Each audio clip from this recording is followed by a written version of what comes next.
Our guest today is a versatile actor who has captivated audiences across multiple Indian film industries. She first mesmerized us with her role in the iconic film Roja and has since then showcased her talent in a wide range of movies. Beyond her on-screen persona, she's a dedicated advocate for mental health and work-life balances in the entertainment industry. Today, we delve into her journey of balancing a successful career, nurturing family ties, and advocate for women empowerment and making a remarkable comeback in the industry. Please join me in welcoming the talented and inspirational Madhu Shah. Good evening, everyone. I've got too much energy in me right now to just sit. Firstly, namaskaram. Sugamano.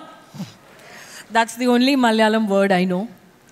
And I'm very, very, very happy to be here. And I'm very emotional because I'm not somebody who looks back ever. Whatever you saw was in the 90s, but we are in 2024. But somebody put this wonderful AV for me, and I'm really, really emotional. So thank you for that. Thank you for the love I get wherever I go. Thank you for the kind words. Thank you, Mayuri. I want to also say, I'm also a railway girl, because my father is a railway officer, was a railway officer, Western Railways. My entire joy was traveling from Mumbai to Delhi, Mumbai to Chennai, year after year visiting my family in the railways. And I always took the top berth because I loved climbing up and sleeping there. And my entire watching, stories, music, everything is in the railways. So I was also reminded, but right now, after sharing these words, I bring myself back to the present. And thank you, Mayuri, for bringing me here. So from now on, it's now. Our first question, Madhu. What drew you to the world of acting? You were in the science stream. And how has your journey evolved since your debut in Roja? I was a science student because my father believed that education, the basic, the graduation was a must. And being a South Indian, my father also thought that you have to be an engineer or a doctor, otherwise it's not called education.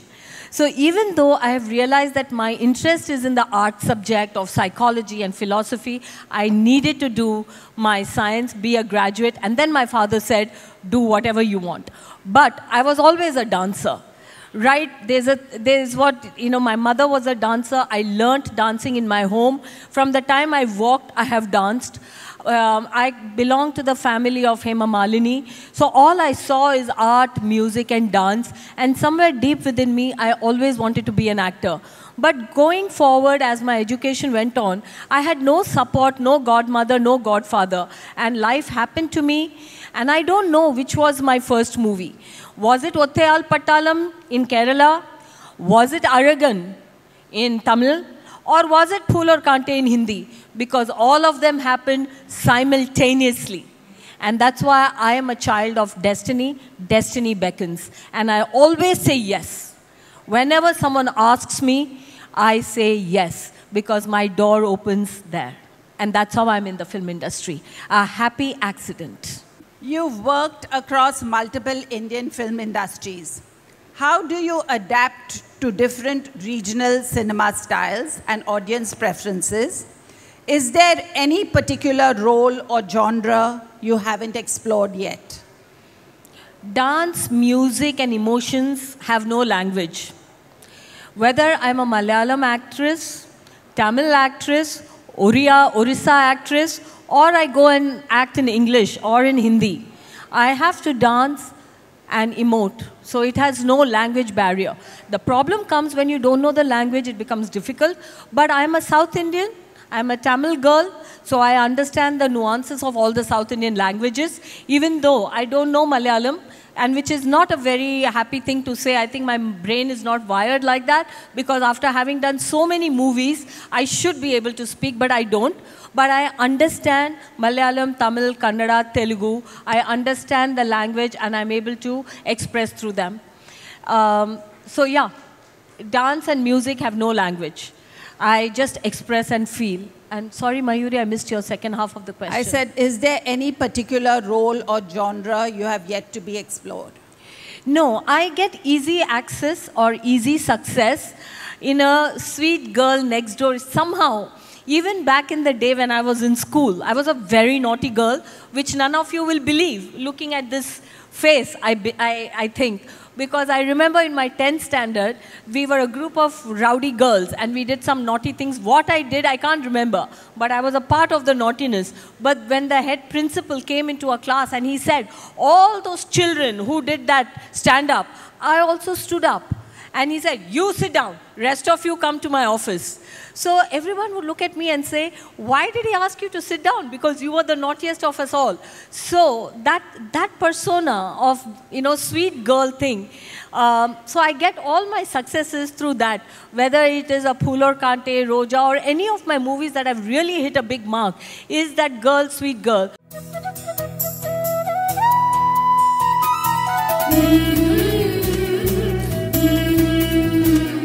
So you've been acting since school? Yeah.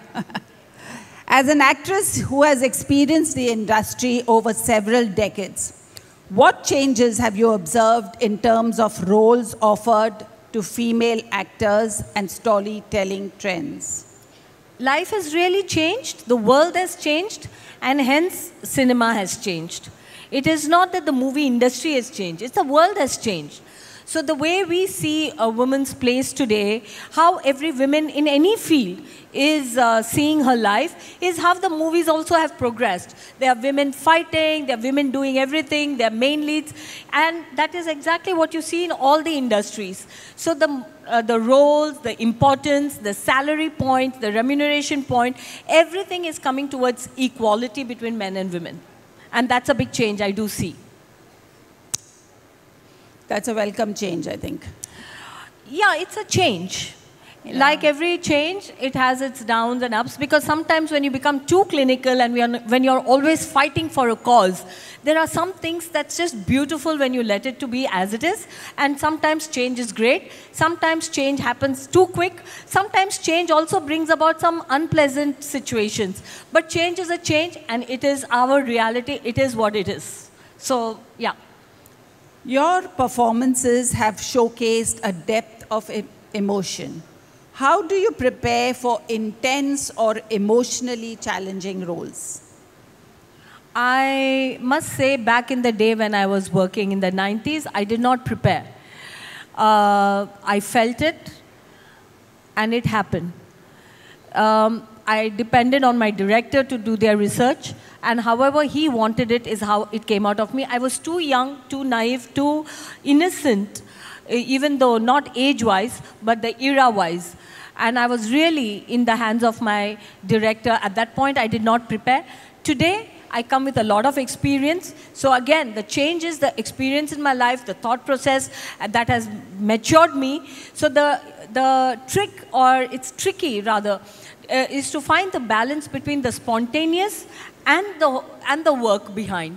Back in the day, I was totally spontaneous. Now I do put in a thought behind. But too much thought, I think the creative process goes away. So the balance to how much to let it flow and how much to, let's call it the planned flow. You have to have a direction, a little bit of planning, and yet maintain the innocence and the spontaneity. I strive for that right now. I don't work too hard. Taking a break from the industry and then making a comeback requires resilience. Can you share your journey of stepping back and re-entering the limelight? I stepped back because just as a little girl, I had once a dream to be an actor, and I got to be an actor, and I'm ever so grateful for that. Moving on, my desire very strongly was to be a mother. Forever, I wanted to be a parent, a mother. And I don't know how one can be great at multitasking, because I do believe that one thing at a time and that done well. I don't believe in multitasking because my brain doesn't focus on many things at the same time. And I wanted to be a mother, a house person so badly that I gave up my career so I can watch my children at every step. And it was my choice. And so that's how it happened. And once my children grew a little bit older, I found my way back. And that's also a huge blessing. Not many of it is what I planned, but I just flow. But I definitely gave up to focus on being a parent. That was very important to me. That I can vouch for. She was a very, very hands-on mother throughout her children's school. So, I mean, that's great, Madhu. A big difference when you re-entered the industry was the presence of social media in today's digital age. How do you view the role of streaming platforms and social media in shaping the entertainment industry? Social media is only now, in the last 10 years or 15 years. So my children still, they were born in early 2000 or in 2000. So for the first few years, I was able to give them the kind of childhood that I've always had, playing on the sands in the garden and taking them to the park every evening. And slowly social media came, and I realized that I couldn't keep them away from the phones, because when the friends started having, or the conversations around telephones, having those phones started happening, I couldn't tell my children that I'm not going to give it to you. So it was a real battle how to give it and how to control it. And because I don't want to have a bad relationship with my children by deprivation. So it all became about conversation, accepting and allowing the change of the world happening, and then readjusting my own self. Every time you can't tell your children, I was raised like that, because not exactly the way you were raised was the perfect way. So it's not that you are a perfect child or your parent was a perfect parent and now you're doing that. So for me, it's always about me learning. It's about me changing so that I could then help my child or guide them. I don't believe that I own my children. They are my children, but they have their own life and their own destiny. And I always remind myself that I don't own them. Whatever they want, they can do. I'm only older than them, so hence I'm present and I love them. But I'm not living my dreams or my philosophies or my belief systems through them. And that is what I remember all the time. Hence, social media is what they know. I didn't know that. So I cannot say that I was playing all day and why are you not playing? And I'll tell you what was a big awakening for me. Every time my children were on the phone, I would go and pull the phone out of their hand, or I'll tell them, put it away, put it away, put it away. One day when there was a dinner meeting and me and my lady friends, lovely intelligent women folks were sitting, and my children were also there. It was a dinner with mothers and children. And suddenly my older daughter was able to talk about Syria, situation in Syria, was able to talk about politics between what was happening in the Trump world, in the Biden world, in the floods in the world, what was happening in Colombo, Sri Lanka, what was happening here in politics. And she was able to talk about Kardashian, and she was able to talk about everything. And I've never seen her holding Times of India or Indian Express newspaper, which I used to be after her. Open the newspaper for GK. But she knew everything without having the newspaper. That is when I realized that social media or the phone in your hand is only a tool. If they use it wisely, it is clever. That is what we need to show them.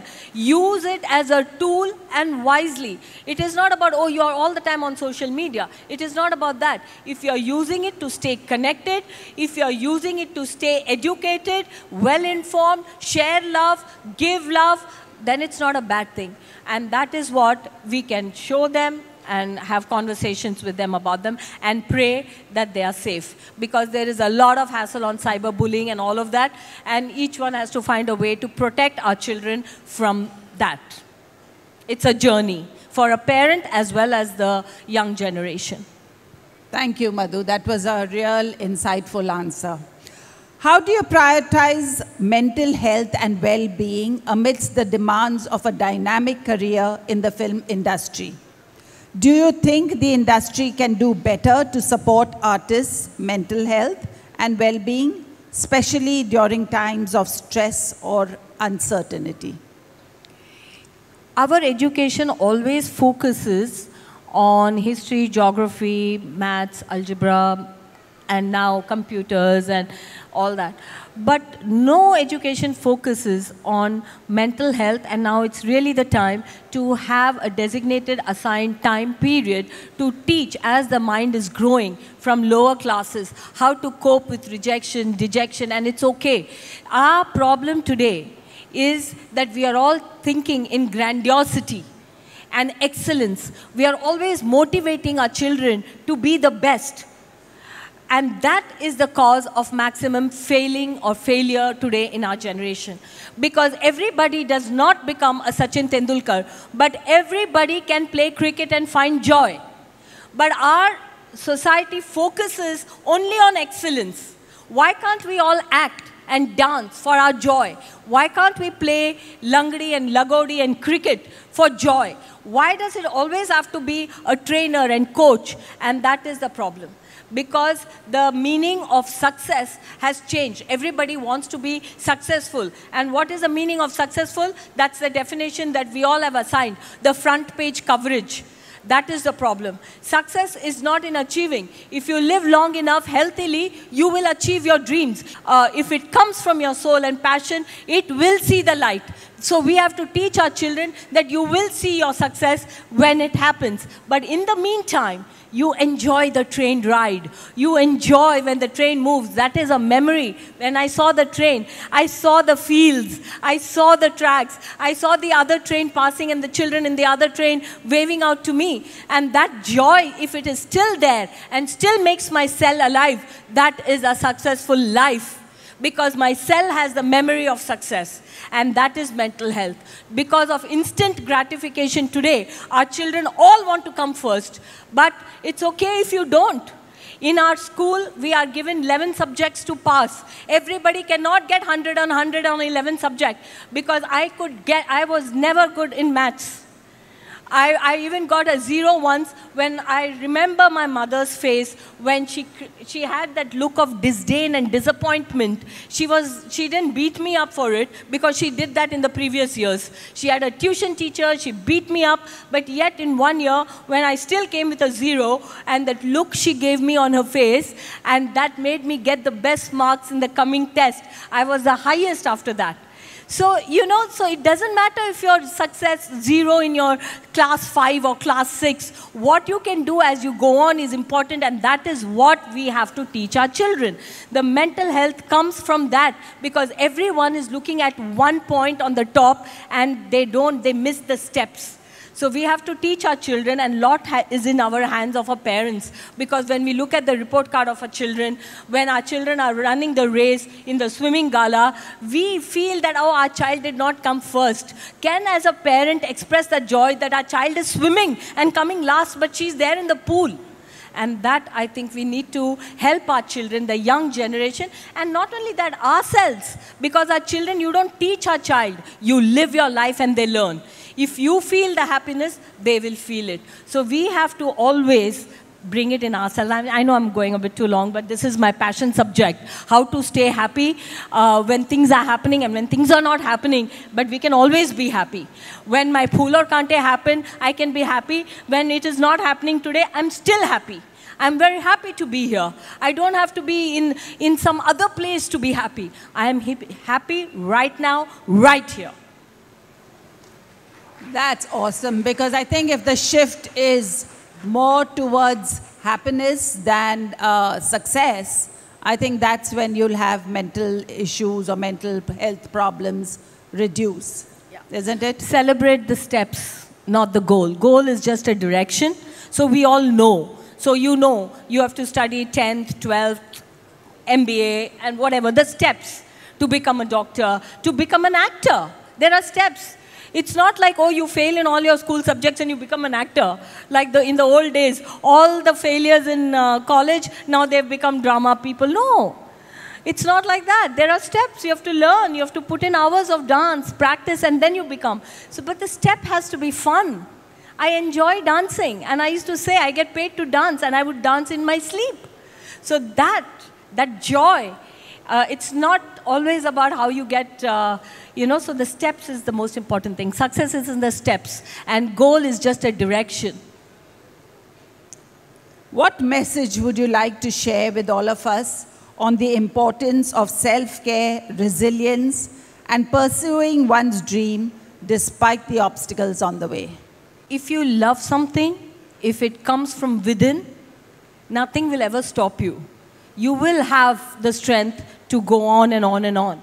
I had a conversation once with Mr. Shah Rukh Khan, the legend himself. And there are some young people who wanted to be an actor, so they asked him, Shah Rukh uncle, can you give us an advice? So he said, you will be rejected, you will be criticized for your appearance, for your skill, for everything. And you can quit and go somewhere else where you can be happy and people will love you. But if you still stick on, in spite of the rejection, in spite of people hating you, in spite of people finding faults with you, if you still stick on, you will find your success. That is your dream. That nobody else's opinion or criticism will stop you.